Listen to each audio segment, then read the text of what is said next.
Welcome, everyone, to another episode of The Future of Work with Jacob Morgan. My guest today, Javed Khan, the SVP and GM of Cisco Collaboration. Javed, thank you for joining me. Thank you so much for having me, Jacob. How are you doing? Good. So we have a lot of fun stuff to talk about today. But before we get into all the work and tech stuff, I want to go way back to baby Javed. Yeah, I want to know how. That was not a part of the script. No. I want to learn a little bit about you and Sure. where you came from, and how did you get to become somebody who's running a multi-billion-dollar business for one of the world's most known companies. Yeah. So, wow. Where do you want me to start? I thought you only had 60 minutes, so I'll try and do it in 60 seconds. I did grow up in India, and Where in India? I grew up in place called Bombay, which is now called Mumbai. So it was. I stick with Bombay because I might get in trouble for saying that, but that's what it was when I grew up there. But I grew up there in a middle class background by third world standards. But like many other people that you might have met here in the Valley, got an opportunity to come out to the States for higher education. I went to Loyola University, Chicago. I'd grown up with a tech background, so I got a scholarship. Ended up doing a master's degree in computer science, in the mid '90s, and was perfect timing. Ended up in tech and did engineering. I was a software engineer early in my career, and somewhere along the way, accidentally, or I don't know, maybe accidentally, ended up doing management. And here I am, 20 years later, running collaboration at Cisco. So that's my 60-second version. Yeah, no, that's crazy. So what is it like to run a multi-billion-dollar division at a company? I'm assuming most people will never know what that feels like. Yeah, I think it is. I enjoy it. I think it is a big responsibility, right? Not just to your shareholders, because we are a public company, and ultimately fiduciary responsibility to making sure that the shareholders invest in Cisco, invest in our companies. We are making the right business decisions, but at the same time, it's a very large team, and ultimately the responsibility includes making sure that large group of employees are not just being productive but growing in their careers. They all have diverse, varying needs. It's a global company, so a big part of my job involves making sure that the teams understand where we are going, why we are going, how they can make a difference, and getting those thousands of people pointed in the right direction.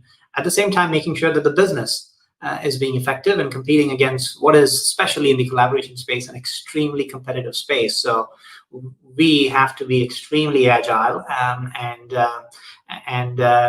continuously reacting to market trends and changes. And the last few months probably have been the fastest that things have changed that I've ever seen in the last few years. For people who are not familiar with Cisco as a company or with the collaboration part of Cisco, can you give a little bit of background information just about the company and how big the collaboration division actually is? Sure. So Cisco WebEx is probably the brand name that a lot of people might be familiar with. The collaboration team is essentially the WebEx product. It is about a $5 billion business as part of a bigger Cisco company, which is about 10 times that size. So Cisco itself is a much bigger company. In many ways, we are a smaller portion of that company. But $5 billion plus company is would be a pretty big company in itself.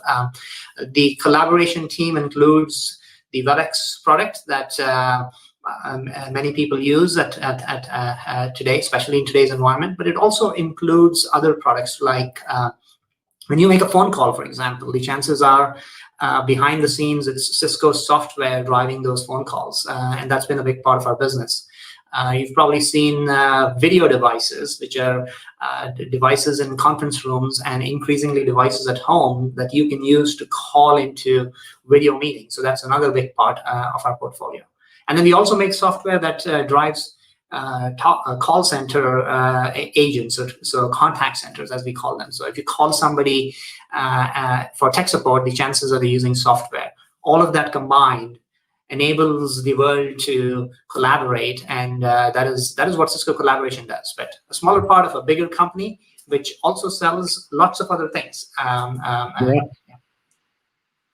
Well, I know the past few months have been pretty crazy for everybody, and so I wanted to get your perspective on kind of two things. A, what has been going on in Cisco? So when COVID started, I mean, what was your reaction? What did you guys do?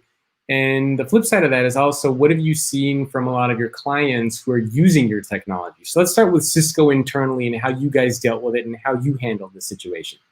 Yeah, absolutely. And I think it's been, I've never been more excited, scared, and optimistic at the same time in my career when it comes to work and to some degree personal lives too, right? So one of the things, the reason I say that is we are in this business that suddenly became an enabling part of our lives, right? We are in the collaboration business. Cisco, fortunately, was already set up very well, right? Because we build collaboration products, Cisco employees are actually set up very well. We all have, sitting in front of this a video collaboration device, beautiful piece of hardware. Most employees have that. We've got our WebEx product that we were already using. We are pretty well connected from a networking standpoint. So it was a relatively easy transition from a work standpoint, right? So actually keep staying productive, continuing to work. It was actually a pretty natural transition to most employees at Cisco, other than you went home and you weren't coming in the office. And we made that transition pretty well. I would say we were already about 40 to 50% of our employees were already remote because of the nature of the work we do and our own technology. So that was an easy transition. The other thing that we found as we started to adjust to this new world was our products were suddenly in extreme demand. So WebEx in particular, overnight, within days, was suddenly 3 times bigger. And we were already one of the largest products out there when it came to business use. So we had to scramble to scale up. And that meant lots and lots of long hours in this new work environment. And there were lots of people working really, really hard. I always say this, the DevOps engineers, which is, I know it's a technical term, the people who keep infrastructure running behind the scenes in so many companies are often the most underappreciated people. They've been working very, very hard. So we had to scramble to make sure our customers were supported, and we had enough capacity, we had enough scale to meet video conferencing needs, communications needs, which were just going through the roof. It is demand I've never seen. We large companies plan for growth, but you don't plan for overnight growth like that. And it was not just about Cisco, it was our suppliers, it was the people we buy hardware from, our supply chains, which sometimes extend into other parts of the country that were being impacted. So that's the work side of things. But I think the other thing that that's important to talk about was as we got into the first few weeks, the first couple of months, there is a emotional, social, people aspect of things that we had to pay a lot more attention, especially as leaders. It was initially very easy to overlook the fact that people are being productive. In fact, in some cases, more productive. But that social conversation, the coffee talk that people are used to, the informal exchanges that I think are so important, was the other thing Cisco spent a lot of time enabling. And I'm very happy about the investment and all the way up from the CEO to the executive leadership teams made in making sure that those connections were enabled through regular check-ins. And sometimes we don't talk about that aspect of the adjustment we had to make. Yeah. Well, a couple of questions for you on that. But first, there's a lot of debate and a lot of people are still figuring out, are we ever going to go back to the office? Do you think that when we get through this, which we eventually will, what do you think is going to happen with employees who are working in offices? Is that going to totally disappear, or do you guys see that eventually most people will indeed go back to their offices? Yeah, so I have a viewpoint on it, and anybody who tells me that like they know exactly what post-COVID world is going to look like is is guessing to some degree.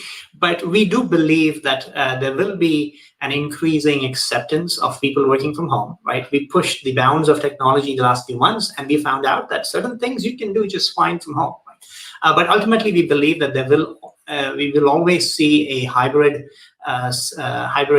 work environment. Now, some verticals may be able to completely go remote, right? Especially in technology. I think there are certain areas where that will definitely be possible. But we expect that you will see an hybrid setup where employees are working from home at times, and in some cases going in. Now, there are some employees who will be able to work from home all the time.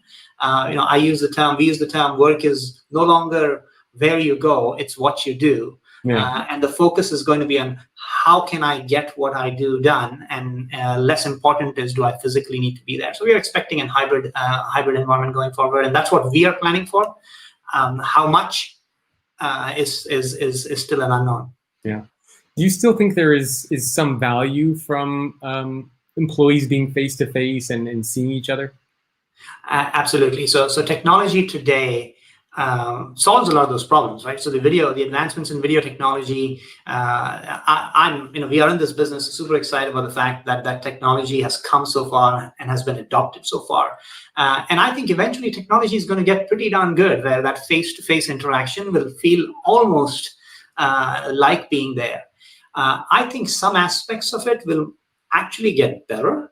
So imagine, and we surprise people when we say that, sometimes and meeting might be more productive when you are remote because what technology like AI is capable of doing. But a good example of that would be, I use the example of, I interact sometimes with our overseas teams who are not necessarily native speakers. And our technology today has things like transcriptions, right? So you try and have a conversation, but suddenly because of transcription, they're able to understand you better, right? They're able to, the meeting actually becomes better than an in-person meeting. But there are other aspects that I think are harder to replicate. And a good example of that is that social connection that I was talking about, right? I use the example of my 9-year-old daughter. So she is also stuck at home, only child, but she's able to hang out with her friends. And I've watched her how she hangs out, which is, it happens to be she's on FaceTime and really not worried about video, but it's just the audio from the other 3 friends, right? And she's hanging out, right? And I don't think we've very well solved that hanging out, the social aspect of interactions, and that's probably an area where I think you'll see a lot of innovation from technology companies. Those use cases, I think, are probably still done better in person, right? Yeah, no, that part's tough. So what have you guys been doing at Cisco to try to help create and foster that? Because like you said, I mean, you can't just walk by somebody's desk and grab a coffee. You can't just say hello to somebody while you're grabbing lunch. So how have you guys been trying to foster that kind of just casual interaction with your people? Yeah, this is where I cannot thank our CEO and our executive leadership team enough. They've set a very strong example of things you can do. So one of the things we do is on a weekly basis, CEO and his staff, and by the way, we are a 50,000 person company, so not a small plus company, right? So not a small company. The leadership team leads a check-in. We call it a Cisco check-in, and it is hanging out, right? So we obviously might talk a little bit about work, but it's not your typical all hands where at the end of the quarter we're providing an update. It is a topics top of mind for people, and sometimes there are social topics relevant to what's going on in the world. Sometimes we've had folks from the entertainment industry, and sometimes we've had all sorts of external guests. So that's one thing we've been doing at a company level. But the other thing that I've found within smaller groups that some of my managers have been effectively able to do is using our technology to just hang out, to set up a meeting, but it's not really a meeting in the true sense where it's about, I'm going to start at this time and there's an agenda. It's just hanging out. You can show up if you want. You can bring your friends. You can bring your family along. There's a drink or two, usually set up for Friday evenings. So we've tried. So there's a lot of those examples out there. I think those things help. There is more we can do. And as I was saying earlier, I think there's room for innovation in this, in the social. How do you get the social interactions going while you're being remote? Well, I suspect you guys are going to be as one of the leaders in the space, brainstorming some ideas there, which maybe we'll see in the coming years. It is, yes. We are thinking about it. It's a hard problem to solve, but we definitely working on it. There's lots of good ideas here in the Valley as well. So, how do you think what we're seeing now has impacted leaders, or how has it impacted you as a leader? Has it made you, for example, more human, more vulnerable as a leader? I mean, people can see inside your house. They might see your child running in the background. So how has it changed how you lead your people? Yeah, I think, I've always been somewhat of an introvert, I'm told. But one of the things I realized is that this new work environment, you just have to open up to not just your work environment, but your family and your personal life, and it's just a new way of working. And I found myself get a lot more comfortable with that. I probably would have maybe reminded my daughter to not come in when this got started in March, because I was talking to Jake Morgan. But now I wouldn't be surprised if she stops by, and you know what, it's okay, right? I think that's we're all dealing with that. The other thing as a leader that I realized I needed to do more of was, and I realized this in some of the interactions with my employees, is especially the first few months, it was a busy time for us. We'd get into meetings. We were in this crazy exercise of scaling our infrastructure. You talk to an employee, and you sometimes forgot that there was so much else going on in people's lives, right? Not just work-related, stress, if I may use that word, but also on the personal front, right? With COVID and some of the emotional stress that comes around it, and I realized this. I had an employee of mine who actually had a family member who had tested positive, and this person was trying to avoid that, but it's not obvious when you get on a call and you have a meeting and it seems like a productive meeting. Whereas if I had met in person, right, I think I met the employee in person, I probably would have caught up on those things a lot more. We would have had a deeper conversation about it. And I think those things I found I need to spend more time in this new world, because there's you see people with their clean backgrounds or background replacement. You don't realize that there might be so much else going on. So I've found as a leader, we have to spend more time making sure we talk about these things a lot more. What about as far as leading a remote team? Because obviously it's one thing, you're giving it all hands, you're talking to people directly, you're engaging them, you're motivating them, you're pushing them to grow. It's probably not the same when you're doing it behind the screen. And so have you had to change just your approach, or has Cisco, have the leaders there had to change their approach when it comes to motivating, coaching others, inspiring other employees? Yeah, so I think the biggest change would be a lot more frequent check-ins outside of your structured meeting. And sometimes that takes the form of an informal check-in, as I was talking about. So spending a lot more time, and it's not just a video meeting, but it's me sending out communication, whether it's on an individual basis or smaller teams. Spending more time with, I think one of the biggest changes has been I used to visit my large sites, both inside and outside the country, on a regular basis. I can't do that anymore. So having a more dedicated check-in, let's say for my employees in London or employees in Ireland, right? Because they, in some ways, have certain, they're further along that curve. A good example is my team, and we have a team in Oslo. And they're all back. They've all been back in the office for a while, and so having those check-ins on a much more frequent basis, I think that's been a big change. And then the other thing I think we've had to do is highlight some of the successes, a lot more often, because again, as people go back into their respective teams and their fixed meetings, you sometimes are not as connected into all the good stuff that's happening across the company. Yep. It's funny you mentioned Oslo because so I follow a lot of chess, and in Norway, they're one of the few parts of the world where a lot of chess tournaments have gotten back to being over the board. And you see people actually like sitting at a chessboard together playing, where in most parts of the world you still can't do that. So yeah, they're back to full swing over there. Yeah, and I think they got back pretty quickly. There's been a little bit of an uptick. I hope that doesn't continue, but that team got back in the office within a few months, and they're happy to be back. Yeah.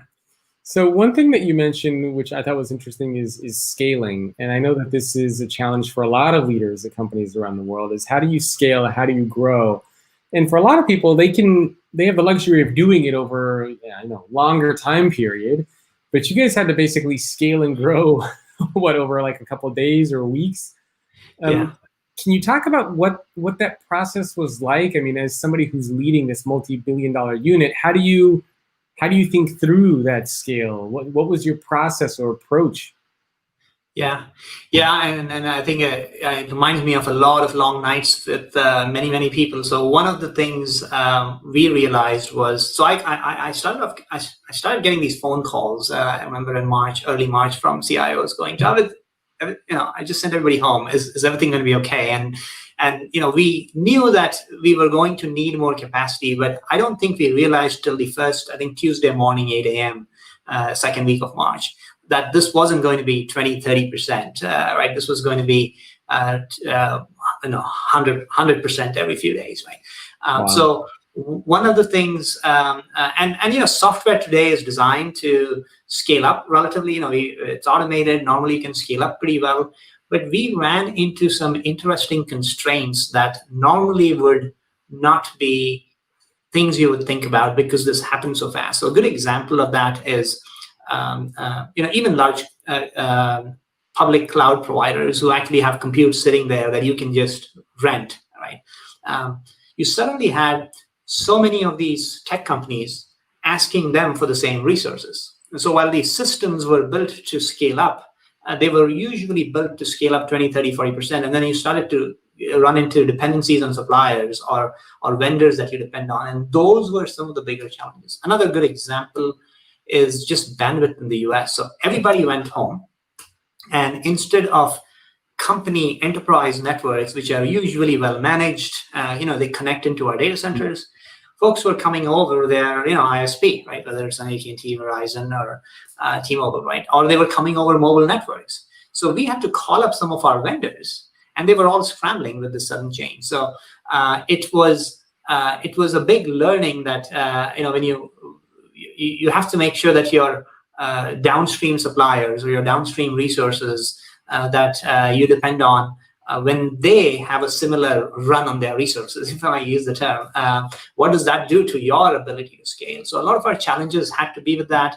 I think the other challenge was we depend on Asia for some of these things, and Asia in many ways was in more trouble at that time because they had an early kind of ramp up of COVID.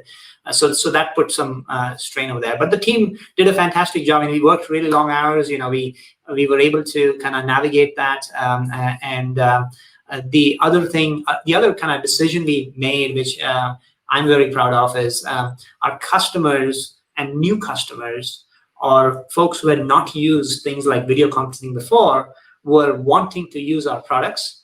And we gave that away because the first 3 months, Cisco did not charge for any extra use for both existing customers and new ones because the need was so big. Now, that put additional strain on my team, but the team did a fantastic job of supporting that need. So I'm very proud of what Cisco enabling that and the work the team had to do to make sure we met not just business demand, but other demand for people who were just looking for a solution to stay connected. Did you have, and I suspect you did, but did you have a lot of clients, or maybe prospects is better, who, maybe they were thinking of digital transformation over the past few months or years. They were kind of debating, should they do buy Cisco products or not, a little hesitant. And then once COVID happened, did sort of the floodgates open and they're like, okay, we get it. We know we need to do it. Like, did you see that kind of like a rapid change in the mentality of a lot of business leaders? Yes. So I think I can't remember where I saw this tweet. I think so, and it's probably out there somewhere. But somebody was saying that who is responsible for the digital transformation of my company? Is it the CEO? Is it the CIO? Or is it COVID? Right? and I'm going with that, right? But I think what the sudden change forced was leaders went from going, should I be enabling video conferencing or should I be enabling a certain technology to that's the only way I can stay connected. So people immediately went into a survive mode where suddenly these technologies got deployed and tested overnight, and there were some learning pains. But I feel like companies fell into two categories. So there were companies who had already started on this journey of enabling remote work. And they had a baseline of the stack already enabled.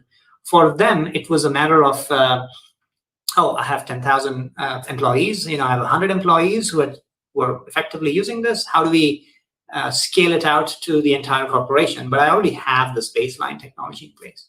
Now, there were others who had not started on this journey. And in those cases, it took a little bit more work. Training your employees. But once you got through that initial phase, today's technology and our Webex product and some of the devices we have, once you go through that initial learning, we were able to get most of the companies up and running pretty quickly. But it is, nothing forced that digitization more than the last few months. We've been trying to get people to use video for a long, long time. And I think now, video, if your video is not on, you get reminded, I can't see you on video. So. Yeah, well, it's kind of crazy because I guess it sort of makes you think that, like, when you're talking to a business leader and they say, oh, digital transformation is not a priority, or we got a lot of other things going on, all of a sudden this virus happens and this is the priority. So it kind of makes me wonder, like, why didn't leaders change before? Like, why did it take a virus or something like this, or working from home, for a lot of business leaders to realize that, hey, technology is important, connecting our people is important? I mean, were you finding that your clients, your prospects, did they just have too much other stuff going on? Did they not have money for this? Like, what was their objection to it? Why did it take a virus for companies to evolve? Yeah, so I think the question that that leaders maybe asked, I think probably I changed. So the way I describe it is, previously the question was, I want to get on this digitization journey. Does your technology, Javed or Cisco, right, help me in this digitization journey? And by the way, I have to check these 3, 4, 5 things off, right? And when transformation happens that way, it tends to be a little bit incremental, right? Am I making my existing life slightly better, or at least as better? I think what COVID did was, I'm down and out, right? I won't be able to operate, right? So that forced a very different kind of question, which was, is your technology going to allow me to stay productive tomorrow?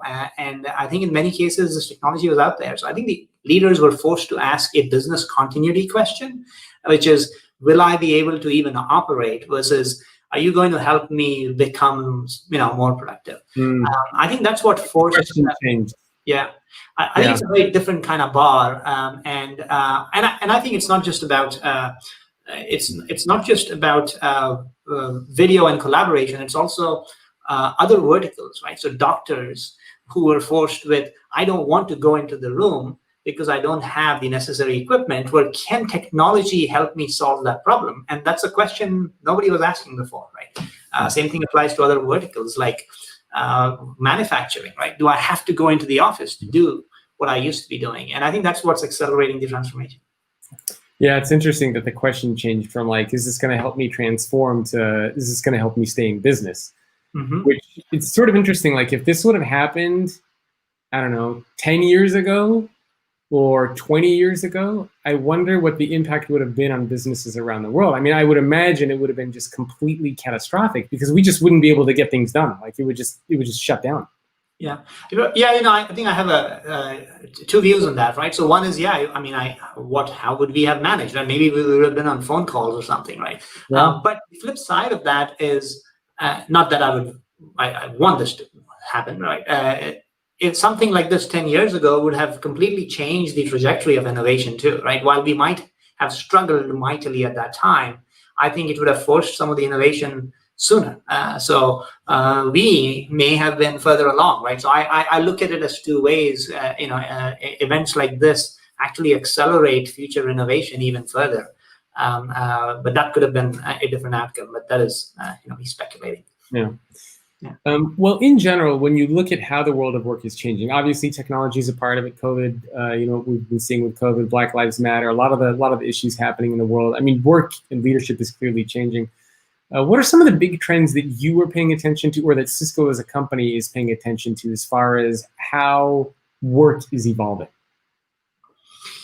Yeah, so I think the big trend obviously is what is the mix of remote and in-person work. What's that mix going to look like? Because I think it has fundamental implications on what we call as the office space today, right? Not just physically, but also from a financial and business standpoint. I think that has big implications for a company like Cisco, because it's not just about collaboration. We sell a bunch of other gear, right? Which is now moving from campuses to maybe data centers and the cloud. I think the second thing that a trend I'm seeing, and this is a little bit technical but important, is security, right? So we used to have IT departments with large security teams focused on protecting the enterprise, and that enterprise usually included large campuses in addition to cloud software. Now you've gone from 8 offices to 8,000 offices now, right? So a company that used to have let's say eight large offices now has employees working from home, and each home now became an office per se. And I think that has far-reaching implications on security, which is something we are spending a lot of time on, because companies now have not just people, but their assets, their IP, living in various locations that are pretty disparate. So that's the other big trend we are seeing. I think there is also specifically to collaboration. I think one of the things we are watching closely is you can't be crouched over a laptop for 8 hours a day, watching video, right? So I think that there is a physical aspect, physical fatigue aspect to it. So that's the other thing we are looking to improve. And then the other thing is remote work. Just extending on that, when you have an environment where you've got background noises and people walking in and out, how do you make sure that meeting, that interaction continues to stay productive and effective? So the tools you need to expand beyond video. So you'll see a lot of investment in. And I want to have a whiteboarding session with you, which I can do. And so you'll see those kinds of technologies start to get better as well. Yeah. You guys obviously work with a ton of companies, a lot of different business leaders. What are some of the biggest challenges that you see from these organizations, from these leaders who are trying to go through this transformation? They want to embrace digital transformation. What are some of the common or the big challenges that you keep seeing pop up? So I think initially, I think a lot of these companies went through what I would call as the survive phase, right? Which is they were just trying to survive. I've sent employees home. How do I make sure they are connected, they're being productive, they're being effective? I think most of these companies are now starting to think a little longer term. So they're moving from what I call as the survive phase to a thrive phase. Like, how do I accept the fact that this is the new world and some form of this is going to continue? And how do I continue to be not just connected, but how do I make my interactions more productive? So companies are looking to reinvent their workflows, whatever that workflow might be, right? In technology, the answer seems to be a little easier, but if you're in manufacturing or if you're a small business, how do I reinvent my workflow of interacting with customers or how I sell using today's technology? And sometimes the answer isn't obvious. It involves connecting existing pieces of technology. I use the example of healthcare, right? Which is healthcare fundamentally is going to change because of COVID, even after things get better. So we are starting to see companies move from that survive phase to thinking about, now that I'm here, how can I be more productive than before using the tools that I have? And if I don't have the tools, let's go and invest in those tools. And that is a big kind of mindset shift that CIOs are going through as we speak. So I want to switch gears a little bit and talk about some of the people stuff, specifically looking at leadership. Yeah. I'm curious, when you look at promoting somebody to be a potential leader, what are some of the things that you personally look for in a potential leader? So I think obviously for my area, some base level of technology understanding, given the nature of the job, is table stakes, right? So the tech industry, especially, you need to understand the underlying technologies and innovations there to some degree. So that to me is table stakes. But outside of that, I value leaders. I use the term, and I'm quoting. I should know who this is, but I'm quoting somebody, which is a leader is somebody who gets people to do things that they otherwise wouldn't, right? It's leaders who are able to communicate effectively where we want to be going, and then get people to follow you. I think that to me is a big trait. But doing that with, the second thing I look for is empathy, right? Which is, especially in today's world, if you just took that quote by itself, there is a non-empathetic way of accomplishing the same thing, right? Getting people to do things that they otherwise wouldn't do. But are you able to do that with empathy and bring people along, right? So those are the kind of three things I'd say, right? Basic technology skills to do the job, and then being able to motivate people. You mentioned technology, and this is, today I even like to say that every company is a technology company, and every leader, I think, should have some understanding of technology, which is interesting because in the past, technology just used to be an IT thing, and everybody would say, it's go to the CIO, go to the CTO, go to the tech people. But today, if you're a leader, you don't have the luxury of doing that anymore, do you? So technology is everybody's job. In fact, I think technology has become a part of our education system, if you think about it, right? So technology, even up until 2 decades ago or a decade ago, right, was you learned it at some point as you got into college or beyond. Now, everybody grows up. In fact, today you have 2-year-old kids running around with iPads, right?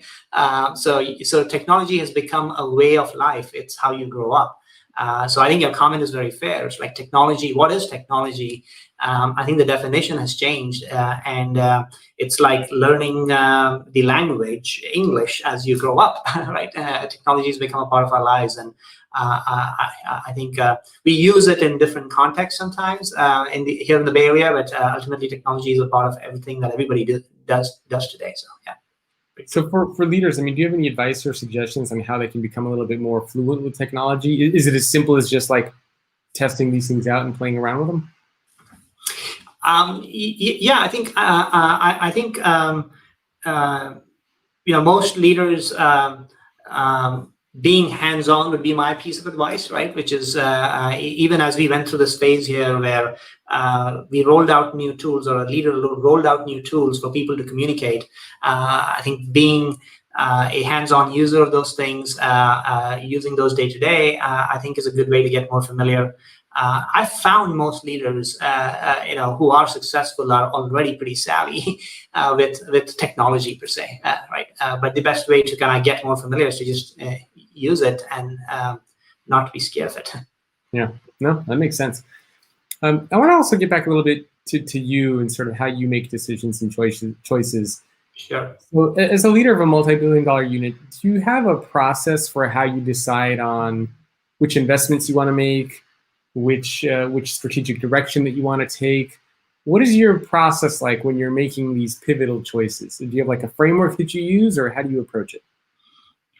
Yeah, so that's a good question. So I think there is for me, I run a large company or large group, which is multi-billion dollars, there is two sets of investments that I have to normally trade off, right? So one is there are existing businesses that are thriving and flourishing and growing and well established. So you need to make sure, number one, that you are continuing to invest in those businesses while measuring the investment needed. So based on the trajectory of that business, how well is it doing, the competition, the opportunity there, you have to continue to feed those businesses so that they can continue to thrive. So that is a big part of the investment decision I have to make. But the other piece of it is, and I think that's what you were trying to get to, which is how do I now decide what are the bets you need to make so that the next 3 years, 5 years, 10 years, you're generating those billions of dollars. And that is a combination at a company like Cisco, a combination of internal R&D investment, which is deliberately focused on what we call our Horizon 2 and 3. So what idea, even though high risk, it has a good shot of becoming the next billion-dollar business.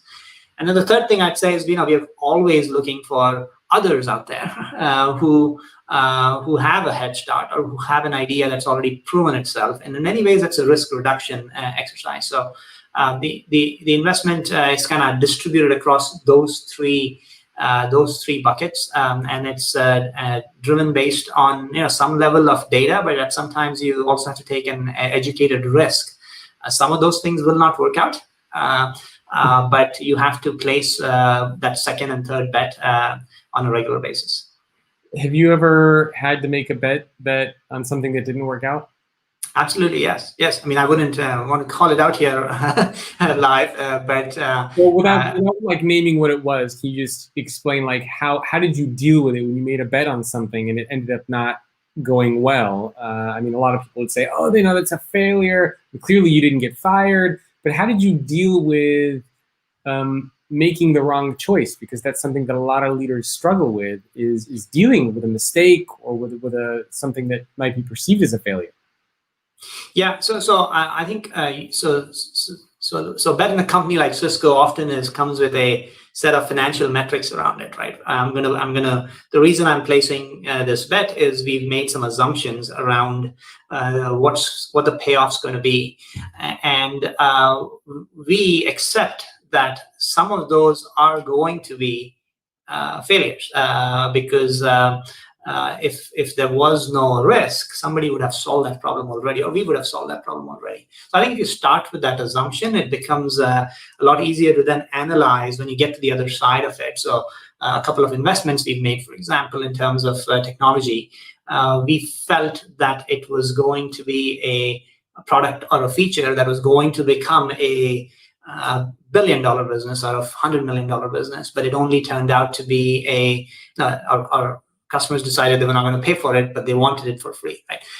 So that's an example of a bet where you learn from it. I think you go back to your assumptions, and the biggest learning I usually like to take is what were the assumptions we made, and why did we make those assumptions, and can we get better at kind of making those assumptions so that the next bet we make has a better shot. But you have to accept that some of these bets, especially the Horizon 2 and 3, are going to be might not turn out. Now we try and not, the bigger the bet, we tend to make sure that risk level is a little lower, and that's why we like to make some of these bets earlier, smaller bets earlier, where the risk might be higher. That's usually the financial kind of calculation that goes into it. Makes sense. What does a typical day look like for you? Nowadays, typical day is I come into this office of mine and sit in front of this beautiful video device that I have. And actually, I was hoping to. So we have one of these fancy Cisco video devices, which makes it so I'm not crouched over a laptop, as I was suggesting earlier. The fatigue factor is a lot less when I'm sitting in front of this fancy video device. I spend most of my time here, but it's usually meetings that are check-ins on projects and teams. One of the things I like to do is I will deliberately schedule a couple of meetings to be phone calls, which I know I schedule these, and my team goes, "Wait a minute, Javed, you work for WebEx, and why are you scheduling a phone call? Like, call me on my cell phone." What I do is I step out and go for a walk so that I get my my steps, and so I've switched my routine around to do that. The other thing I'm pretty disciplined about is making sure I go get my my run at the end of the day. But the day is typically catching up on projects, and checking in on team members, spending a lot more time just checking in, and then yeah. So I think that's kind of my busy day usually. Is video conference and meeting fatigue a real thing? Yeah, so I think no, it obviously depends on your day, right? So not everybody is on a video conference all day, but I think managers and leaders who are spending more time in meetings, I think have a lot more of that. I think we've actually seen data around just physical stress, and if you look at some of the hardware that people are starting to buy, and by hardware I'm talking about your office setup and tables that adjust so that you can stand up and down. So there has been a significant increase in spending in those areas, and I think it's an important thing from purely a physical health standpoint that is important. Not everybody can afford these, but we've got these devices which are a separate device, so you're not necessarily trying to crouch over a laptop screen, and you can kind of pivot between the two. It does make a big difference. Oh yeah, for sure. I couldn't agree more. I'm curious, do you have any advice for people who are listening, who are maybe early on in their career, but who want to grow and advance and maybe one day run a multi-billion-dollar division like you are? I mean, what is it that has allowed you to become successful? Any particular techniques that you use? Any practices that allowed you to grow and excel? Yeah, so I think what's worked for me is being curious and just being willing to learn. Right. So I think I did not set out to be a manager, as an example. I started my career as an engineer and thought I was just going to be coding for most of my life. But as I got into trying out leading a small team, or learning to lead, I think just being curious and trying those things out has helped me out a lot. The other thing is just learning from other people who do that better, right? So a big part of me transitioning from an engineer to becoming a leader was watching other leaders motivate and speak and inspire. And while I might have thought that might be something that I wouldn't be doing, I think watching them, learning from them, being curious about the techniques and how leaders lead, I think has been a big part of my success. So be thirsty. Have you had any coaches or mentors during your career that kind of advised you or guided you? Yeah, I think I've had quite a few. I think managers along the way who've and I found some of the best mentors have been mentors who have been brutally honest about what you do well and what you don't do well, yet reminding you that reminding you so that you are confident about continuing down that path. So some of my best mentors have been people who have given me the feedback on what I'm doing well and how I can get better. But lots of them along the way, and usually in the form of leaders or managers I've worked for. Yeah. And they've been brutally honest with you? Yes, I think it's. I think that is super, and I try and do that with my team too, which is you want to be. And brutal sounds like a tough word, but at the same time, leaders who believed in you but were being honest about what you can improve, and I think that's very important.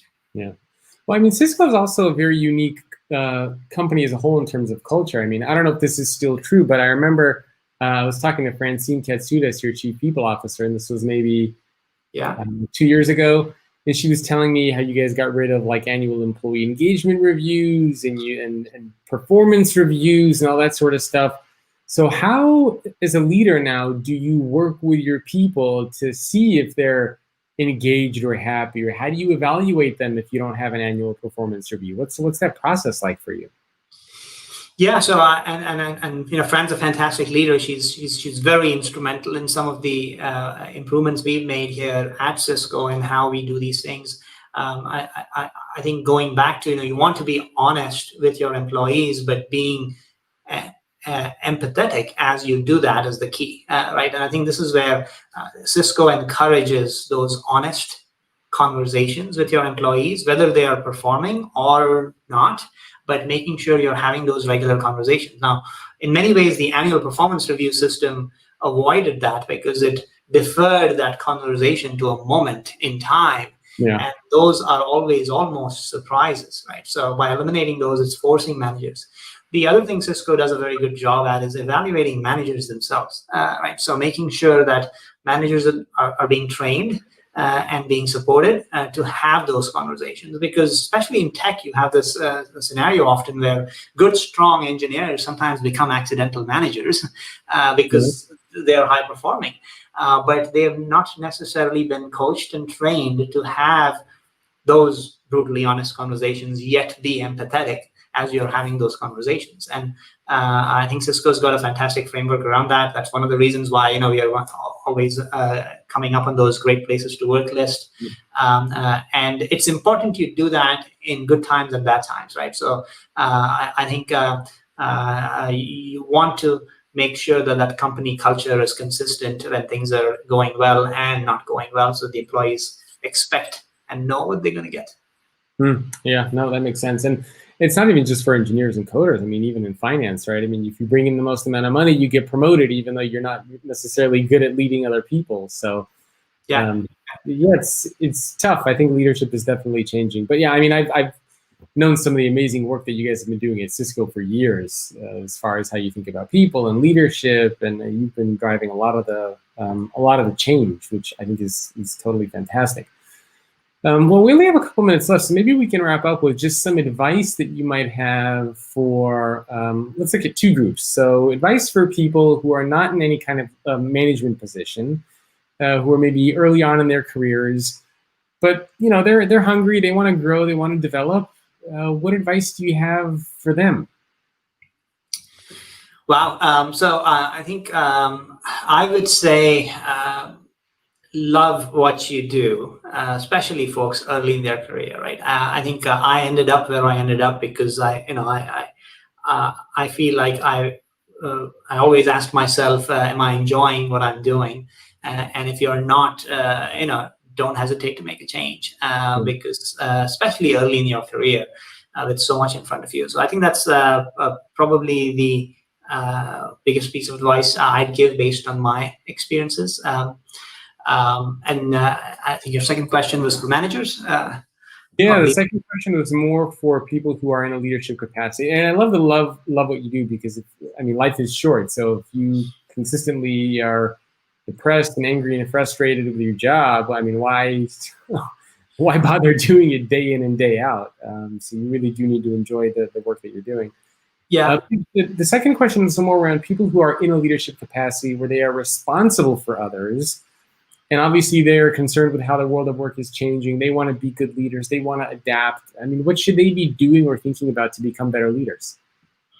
Yeah, so I think something especially relevant today, I would say, is having more of the social conversations with your employees today, right? So as leaders, I've found, I am what I am because of the work that my team does. Otherwise, I can't, I won't be effective, I won't be productive. So in today's world where people are spending so much time away from their teams, my biggest piece of advice that I'm giving my team is, set up that informal phone call or set up that informal meeting and spend more time just talking to your employees about what's going on.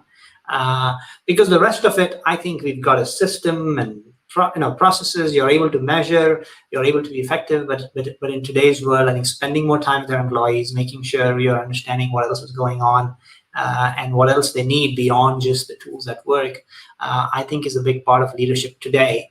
And the biggest learning I've had in the last few months. You'd be surprised at how much else is going on in a typical person's lives and how it might be impacting their ability to be productive. Got to be that human leader. Know your people, not just as workers, but as human beings. I love that advice.